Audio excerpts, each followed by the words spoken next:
polityce są odwieczni wrogowie i odwieczni przyjaciele. Tych drugich jest znacznie mniej, ale są wśród nich Izrael i Stany Zjednoczone. W tym odcinku dowiesz się, co takiego zmieniło się między Jerozolimą a Waszyngtonem od początku obecnej wojny Izraela z Hamasem. To jest podcast Świat. Zaprasza Wojciech Cegielski, korespondent zagraniczny Polskiego Radia.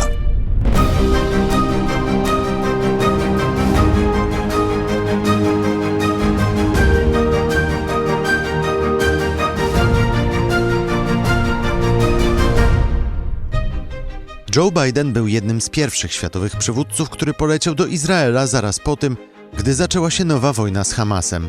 Zapewniał wtedy, że Izrael ma pełne poparcie Ameryki. Ale kolejne tygodnie przyniosły zmianę. Coraz więcej amerykańskich polityków otwarcie krytykuje Izrael za śmierć tysięcy cywilów w Gazie. Posłuchaj tego odcinka do końca, a dowiesz się, dlaczego na krystalicznym wizerunku izraelsko-amerykańskiej przyjaźni pojawiły się rysy i co to może oznaczać dla najbliższych wyborów w Stanach Zjednoczonych. Jest czwartek, 16 listopada 2023 roku. Wojciech Cegielski, zapraszam.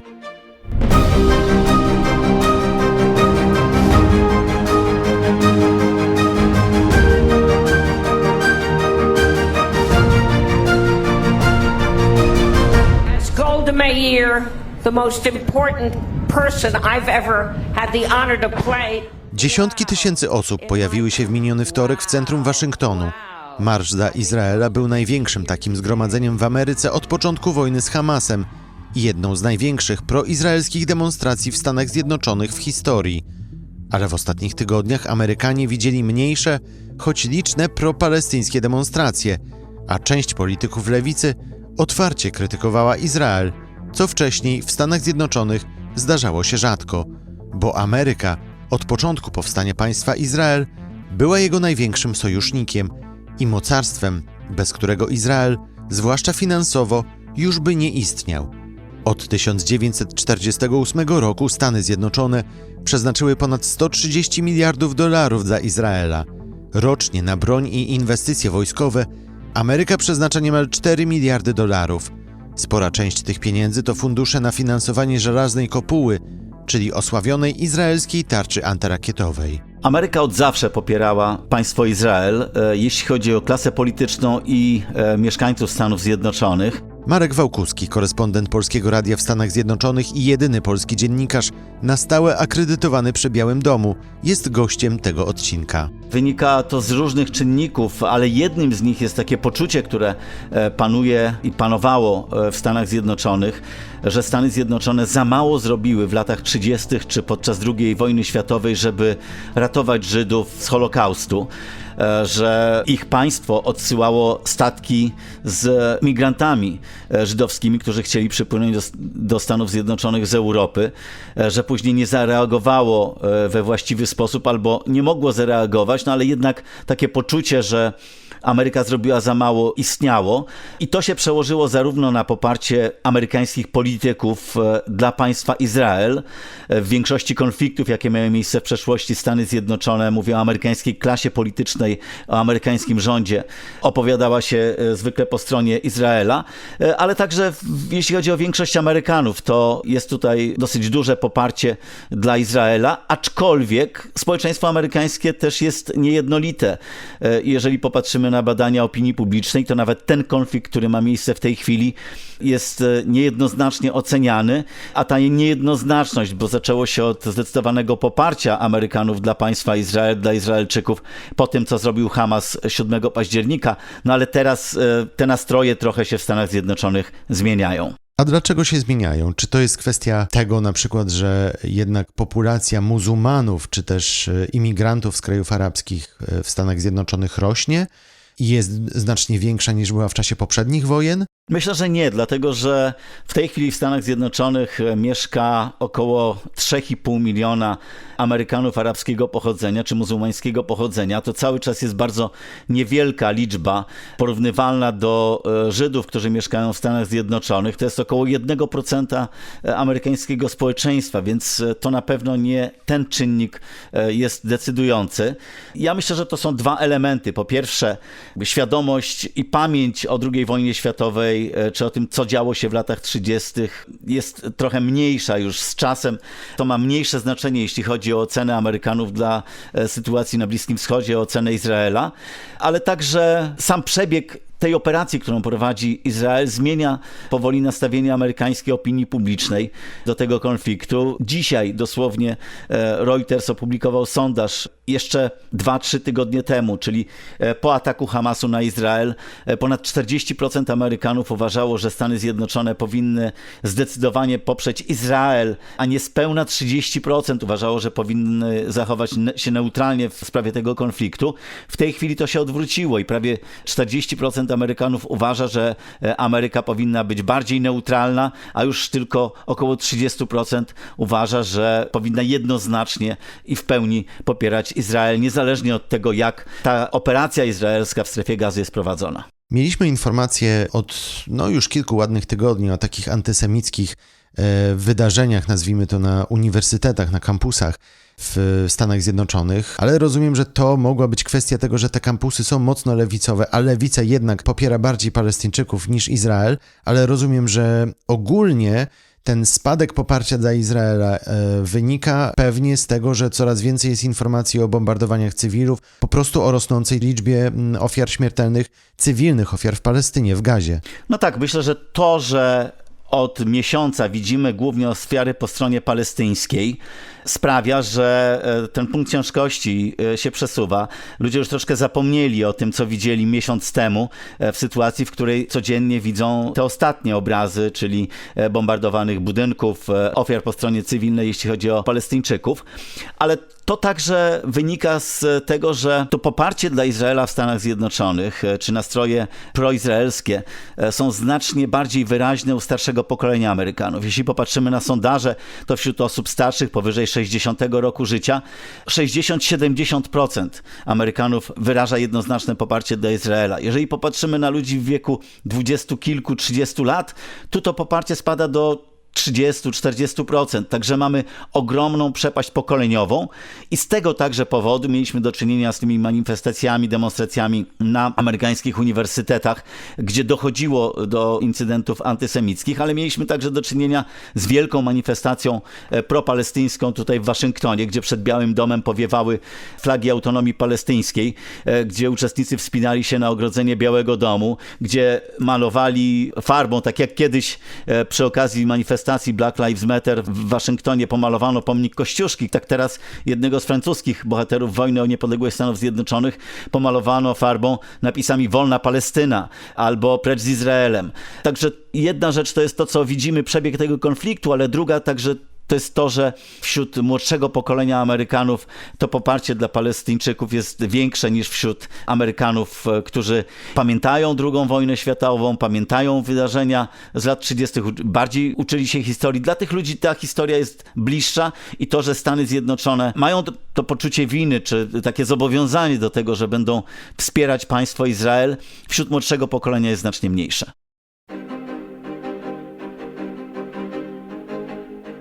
Marek Wałkuski, korespondent Polskiego Radia w Stanach Zjednoczonych i jedyny polski dziennikarz na stałe akredytowany przy Białym Domu, jest gościem tego odcinka podcastu. A już za chwilę dowiesz się, czy wojna Izraela z Hamasem może zmienić wyniki przyszłorocznych wyborów w Ameryce. Zachęcam Cię do pozostawienia swojego komentarza pod tym odcinkiem. A bieżące informacje z Izraela i z Gazy możesz znaleźć codziennie o 18:00 na naszym Instagramie oraz na YouTube, oraz w raportach specjalnych na Spotify i Apple Podcasts. Subskrybuj nasze kanały i koniecznie powiedz o nas swoim znajomym.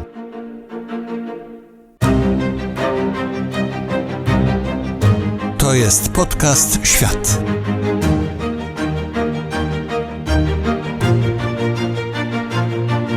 Americans are grieving with you. They really are. And Americans are worried. 1,5 tygodnia po ataku Hamasu na Izrael prezydent USA Joe Biden poleciał do Izraela i spotkał się z tamtejszymi władzami. W czasie bezprecedensowej wizyty zapewniał, że Izrael ma bezwarunkowe wsparcie Waszyngtonu.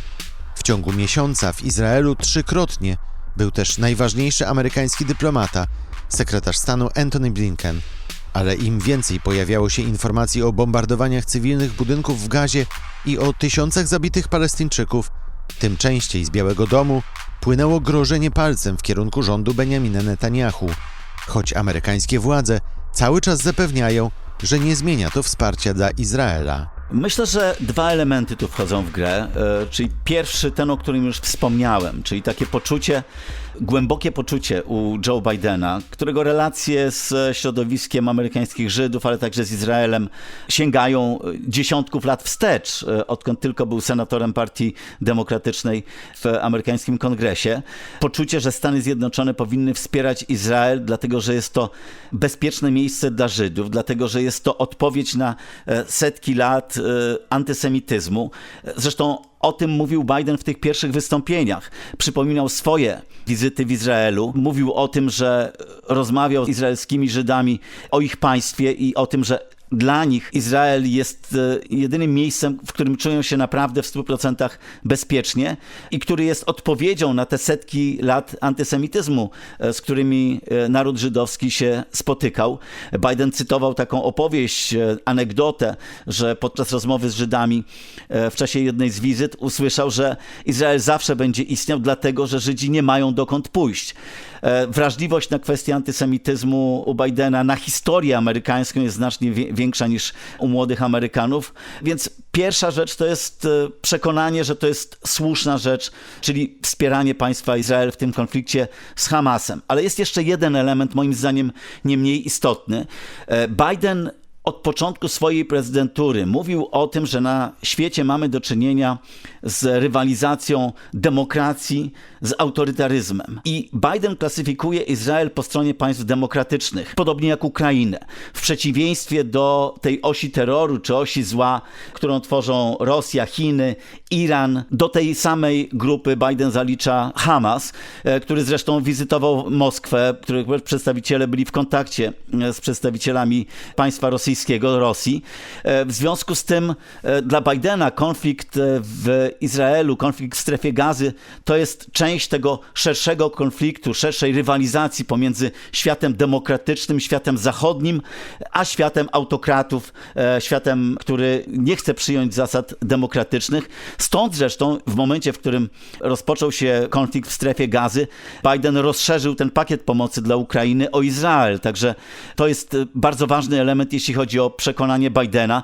Biden powtarza, że co ileś dziesiątków lat dochodzi do takiej sytuacji w historii świata, że w ciągu kilku lat zmieniają się losy, zmienia się układ sił politycznych na całym świecie i Biden ma poczucie, że właśnie w tej chwili jest ten moment, kiedy decydują się loty świata na kolejnych kilkadziesiąt lat, właśnie w tym konflikcie między demokracją a autorytaryzmem i zalicza Izrael do świata demokratycznego w przeciwieństwie do Hamasu, który z jego punktu widzenia należy do tej koalicji antydemokratycznej, koalicji autokratów. Ale czy ja dobrze odczytuję narracji Białego Domu, że ona nieco się zmienia, o ile na początku to było to bezwarunkowe poparcie dla Izraela, o tyle teraz, na przykład w przypadku szturmu na szpital Al-Shifa, Biały Dom wyraźnie powiedział, że nie chce ofiar cywilnych w szpitalu. Wcześniej Biden też mówił o tym, że szpitale muszą być chronione, czyli nie ma już takiego bezwarunkowego wsparcia dla Izraela, cokolwiek Izrael zrobi. Czy to jest dobra interpretacja? Ja myślę, że od początku nie było przyzwolenia na wszystkie działania Izraela, ale rzeczywiście w początkowej fazie tej operacji izraelskiej Biały Dom publicznie nie eksponował tak bardzo konieczności przestrzegania prawa wojennego, przestrzegania prawa międzynarodowego, zaspokojenia potrzeb humanitarnych czy ochrony cywilów. Te elementy się pojawiały, natomiast w tej chwili, kiedy widać to, co dzieje się w Gazie, kiedy mamy do czynienia z tysiącami ofiar wśród cywilów, także dzieci, te obawy Waszyngtonu czy apele ze strony Waszyngtonu są trochę bardziej publiczne. Zresztą w ramach samej administracji toczy się spór i jest bardzo wielu urzędników amerykańskiej administracji obecnej, czyli rządu Bidena, ma zastrzeżenia co do sposobu prowadzenia tej operacji przez Izrael. Zresztą grupa kilkuset urzędników amerykańskich wystąpiła z apelem do Białego Domu, czy jakby wyraziła, to jest taki sposób formalny na wyrażenie swojego sprzeciwu wobec polityki amerykańskiej, wobec takiego jednoznacznego poparcia dla Izraela.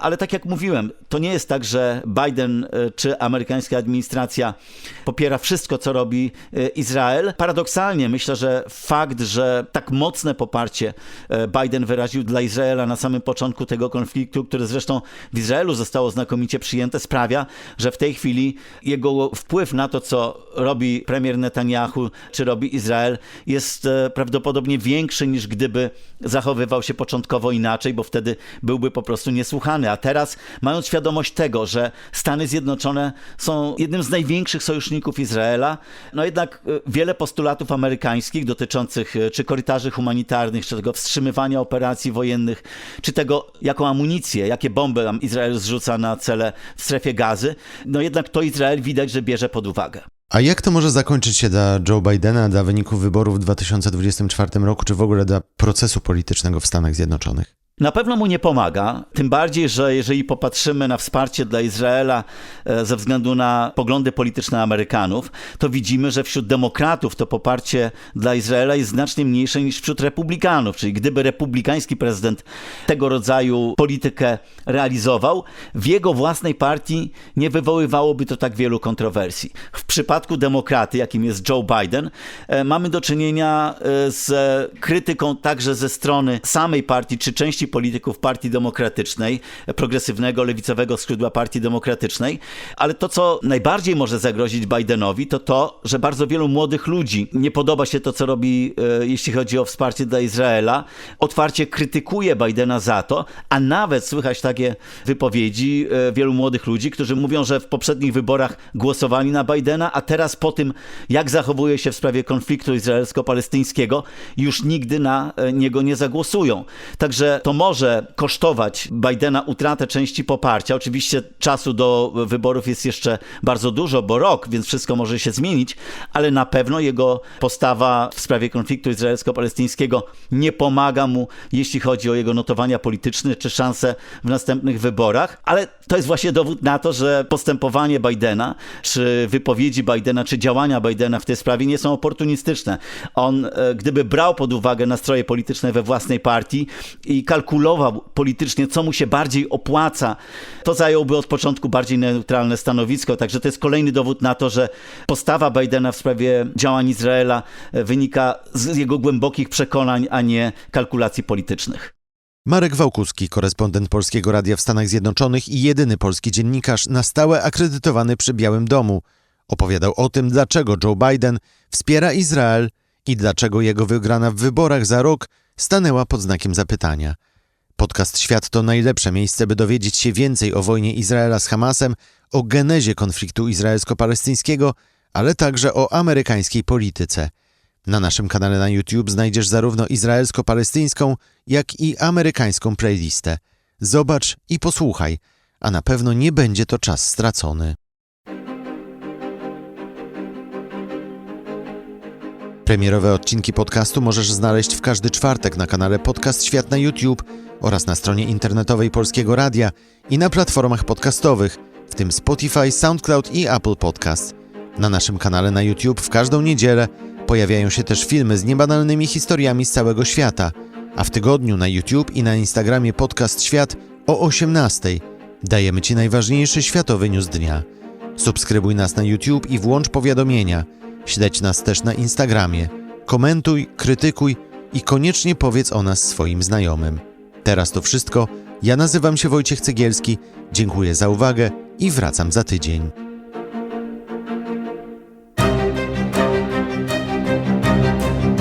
To był podcast Świat. Do usłyszenia w kolejnym odcinku.